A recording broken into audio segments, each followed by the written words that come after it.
రాజకీయం సినిమా గమ్మతి చిత్రాలు వైరల్ అవుతున్న వీడియోలు ఇట్లా తీరు వార్తలతో మన మైక్ టీం ముచ్చట్లు అయితే తయారుగున్నాయి. చలో చూసేద్దాం పార్రి అంతకంటే మొదల హెడ్లైన్స్. తెలంగాణ తల్లి విగ్రహం పెడతారట సెక్రటేరియట్ల, ఓపెనింగ్ చేస్తారట ఏడాది ఆఖరి వరకల్లా. హైడ్రా దూసుకపోతుంది రేసు గుర్రం తీరు, అక్రమ బిల్డింగ్లను కూల్సుట్ల తగ్గుతనే లేదు జోరు. రాఖీ పండుగ పేరు మీద ఆర్టీసీ కొట్టింది కొత్త రికార్డులు, బస్ ఎక్కి పోయిరట 42 లక్షల మంది ఆడోలు. మేం బరాబర్ పెడతాం, మీరు పెడితే మేం బాజాప్తా తీసేస్తాం. దేశం కోసం పానాలు ఇచ్చిండయ్యా మా దేశ్కి నేత, విగ్రహం పెడితే తప్పేముంది అని ఒగాలంటే మీ పార్టీ హైకమాండ్ కు భజన చేస్తందుకే మీ లీడర్ల బొమ్మలు పెడుతుర్రు, మాకు తెలియదా అని ఇంకొకలన బట్టే. ఇగో ఇట్లా మాటల తూటాల నడుమ మొత్తానికి అలా రాజీవ్ గాంధీ విగ్రహాన్ని ఓపెనింగ్ చేసి ఇంకో కొత్త ముచ్చట కూడా చెప్పుకొచ్చింది. ఇట్లా సచివాలయం ముంగట రాజీవ్ గాంధీ విగ్రహం పెడుతురని తెలిసిన నుంచి పంచాయతీ మోపైంది కదా. ఇక నేను కేటీఆర్ మాట్లాడుకుంటా కాంగ్రెస్ పెద్ద లీడర్ల కళ్ళల వడాలని కావాలని అసొంటి విగ్రహాలు పెట్టిస్తుండు సీఎం, కానీ మేము మళ్ళా పవర్లకు రాగానే రాజీవ్ గాంధీ విగ్రహాన్ని తీసేస్తాము, ఆడ తెలంగాణ తల్లి విగ్రహాన్ని పెడతామని కూడా అనుకోవచ్చే. ఇక రాజీవ్ గాంధీ జయంతి పేరు మీద సచివాలయం ముంగట విగ్రహాన్ని ఓపెన్ చేసిండు సీఎం రేవంత్ సారు. అంటే ఇంకా మాట్లాడుకుంటా ప్రతిపక్ష పార్టీలుండి ఇక్కడ సచివాలయం బయట ఎదురుగా తెలంగాణ తల్లి విగ్రహం పెడతామని మాట్లాడుతున్నారు. బయట ఎందుకు బరాబర్ సెక్రటేరియట్ లోపటే ఈ డిసెంబర్ లో విగ్రహం పెడతామని క్లారిటీ ఇచ్చింది. ఇట్లా 2024 నాడు సచివాలయం లోపలనే తెలంగాణ తల్లి విగ్రహం పెట్టే బాధ్యత మేము తీసుకుంటాం. డిసెంబర్ 9, 2009 నాడు యూపీఏ చైర్పర్సన్ శ్రీమతి సోనియా గాంధీ గారి నాయకత్వంలో ఈ దేశ ప్రధానమంత్రి మన్మోహన్ సింగ్ గారి క్యాబినెట్ మంత్రివర్గం శ్రీ చిదంబరం గారు తెలంగాణ రాష్ట్ర ఏర్పాటు ప్రకటనను డిసెంబర్ 9 నాడు ప్రకటించారు. ఇదే కాకుండా మన నాయకురాలు శ్రీమతి సోనియా గాంధీ గారి జన్మదినం కూడా డిసెంబర్ 9.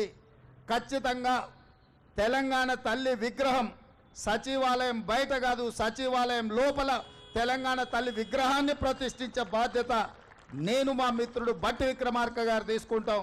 హైదరాబాద్ నగరంలో మా హనుమంతన నాయకత్వంలో ఈ కార్యక్రమాన్ని చేపడతాం. ఇక ఓ దిక్కు గులాబీ పార్టీలేమో గుర్రు గర్రం అనుకుంటా రాజీవ్ గాంధీ బొమ్మను తీసేస్తామన్నాడు. ఇంకో దిక్కు రేవంత్ సారేమో తెలంగాణ తల్లి విగ్రహాన్ని సచివాలయం లోపట్నే పెడతామన్నాడు. ఇగో ఇట్లా మాటల వారు పెరిగే వరకలా విగ్రహాలు వివాదాలు అనే టాపికే ట్రెండ్ అవుతుంది ఇప్పుడు తెలంగాణ పాలిటిక్స్ లా. హైదరాబాద్ లా నాలాల మీద మోరీల మీద చెరువుల్లా అసైన్మెంట్ జాగల్లా కబ్జాలు పట్టి బిల్డింగులు కట్టిన వాళ్ళకు నిద్ర లేకుండా చేస్తుండు సీఎం సారు. అక్రమ కట్టడాలని తెలిస్తే చాలు బుల్డోజర్లే జవాబులు చెప్తున్నాయి.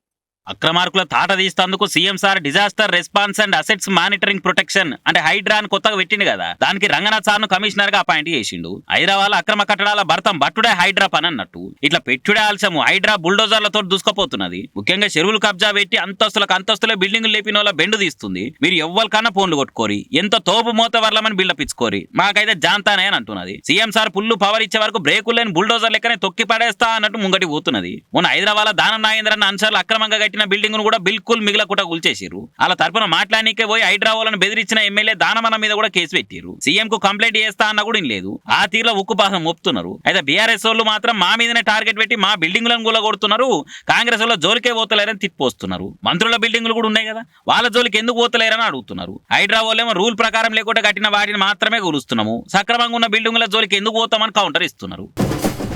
ఆహా, ఇన్నొద్దులకు సర్కార్ పెట్టిన మహాలక్ష్మి పథకం గీ రాఖీ పండుగ నాడు అక్క చెల్లెళ్లకు ఇంకెక్కువ పనికొచ్చింది. ఈ పథకం షాల్ కాకముందే అది ఎట్లయితది నడవది అది ఇది అని ప్రతిపక్షం లడాయి పెట్టుకుంటే చాలైనాక కొందరు ఆడోళ్ళు పంచాదులు పెట్టుకురు, కొప్పులు పట్టుకొని కొట్లాడిరు కూడా. కానీ గీ రాఖీ పండుగ నాడు ఫ్రీ బస్ పథకం ఎంత అక్కరైందో మీరే చూడుర్రిగా. వారే వా, ఇది కదా రికార్డ్ అంటే. ఇప్పుడు అనురెవలంటారో మహాలక్ష్మి పథకం ముత్త దండుగా అని. కాంగ్రెస్ సర్కార్ అధికారంలోకి వచ్చుడుతోనే ఇచ్చిన మాట ప్రకారం ఫ్రీ బస్ చాలు చేసింది. ఇక అది ఏమంట షురువు అయిందో కొప్పుల నడుమ పంచాదులైనాయి, పార్టీల నడుమ కొట్లాటలైనాయి. అయినా కూడా తగ్గేదేలే అన్నట్టు సర్కార్ గీ పథకం మటుకు ఆపలే. ఎన్ని పంచాదులైనా ఎన్ని కొట్లాటలైనా ఫ్రీ బస్ పథకం అయితే ఆపేదేలే అన్నట్టు ఉరుకుతున్నందుకు ఈ రాఖీ పండుగ మంచి పేరు తెచ్చింది. అది ఎట్లా అంటారా, నిన్న పండుగ నాడు అక్క చెల్లెళ్ళంతా అన్నదమ్ములకు రాఖీ గట్ట పోతారు కదా, దానికి ఈ మహాలక్ష్మి పథకం అక్క చెల్లెలకు మస్తు ఆసరైంది. ఇది ఏదో మీది మాటలకు చెప్తున్న మాట కాదు, పక్కా లెక్కలతోనే చెప్తున్నాం. నిన్నొక్కనాడే 64 లక్షల మంది దాకా ఆర్టీసీ బస్సుల తిరిగితే అందులో ఉత్త మహాలక్ష్మిల లెక్కనే 42 లక్షల దాకుంది. అంటే చూడురి ఏ తీర్ల అక్కడికి వచ్చిందో గీ పథకం. ఈ లెక్కన చూస్తే వచ్చిన కట్నాలన్నీ బస్సు ఛార్జీలకే పోకుట ఫ్రీ బస్సు బాగానే మందిని పండుగ నాడు నిమ్మలం చేసింది. ఇలా ఆర్టీసీ డ్రైవర్లు కండక్టర్లను కూడా మెచ్చుకోవాల్సిందే. పండుగ నాడు కూడా డ్యూటీలెక్కి బస్సులో వచ్చిన అక్క చెల్లెలను తోడ ఉట్టినోళ్ళ లెక్కనే దొలకపోయినందుకు సర్కారు కూడా మెచ్చుకుందాలను. ఇక ఇది చూసినాక ఇప్పుడు అనుర్రి మొన్నేమో అంటారు కదా ఫ్రీ బస్ గురించి, నోరొస్తలేదా ఎట్లా అనుకుంటా దెప్పి ఓడుస్తుంది మన సర్కారు. ఏ పథకం అయితే ఏంది గాని పబ్లిక్ ఆసరైతే చాలు అనుకుంటా మాట్లాడుకుంటుర్రు అంతా. తెలంగాణ కాంగ్రెస్ లా పదవుల సిచ్చు రేపుతున్నట్టే ఉన్నాయి. ముఖ్యంగా ఎన్ఎస్యుఐ రాష్ట్ర అధ్యక్షునిగా ఆంధ్ర మూలాలున్న వెంకటస్వామిని నియమించేసరికి లోకల్ క్యాడర్ గుస్సా అవుతుందని తెలుస్తుంది. ఓట్లు మనయి సీట్ల ఆలక అని గరమైతుండ్రట.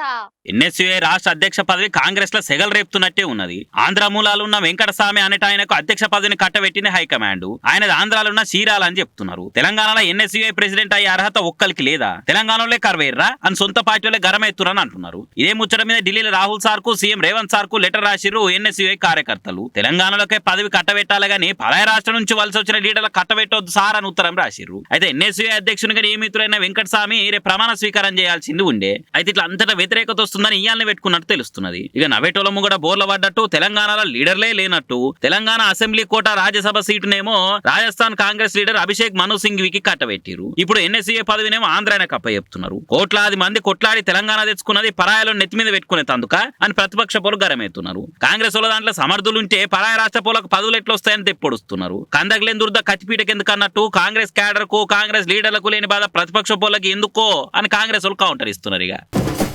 అబ్బబ్బా ఏం వానలు ఏం వానలు. ఈ వానలు చల్లగుండా నిన్న మా పట్టుకెంచి కొట్టిన వానలతోని పట్నం అంతా పరిశాన్ అయింది. పెద్ద ప్రాజెక్టుల కాల్వాల లెక్కనే మారినాయి రోడ్లన్నీ.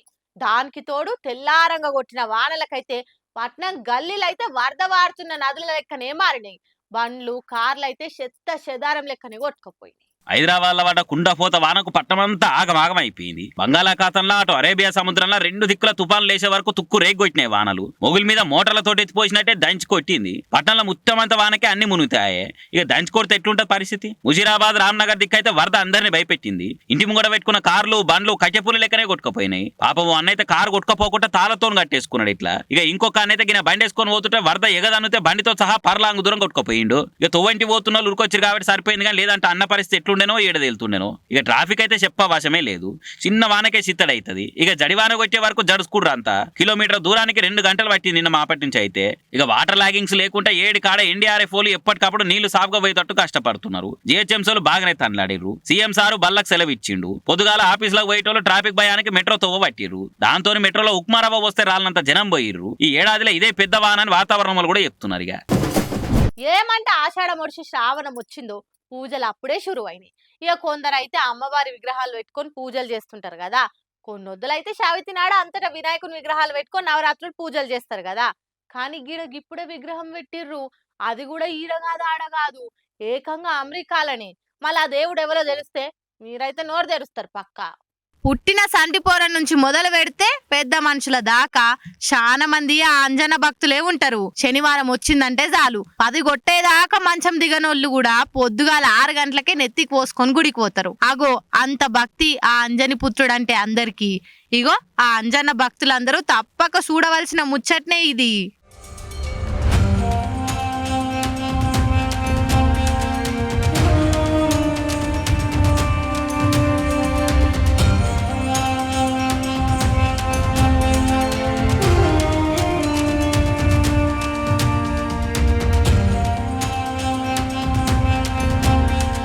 చూసిరా ఎంత పెద్దగా దర్శనమిస్తుండో ఆ వాయుపుత్రుడు.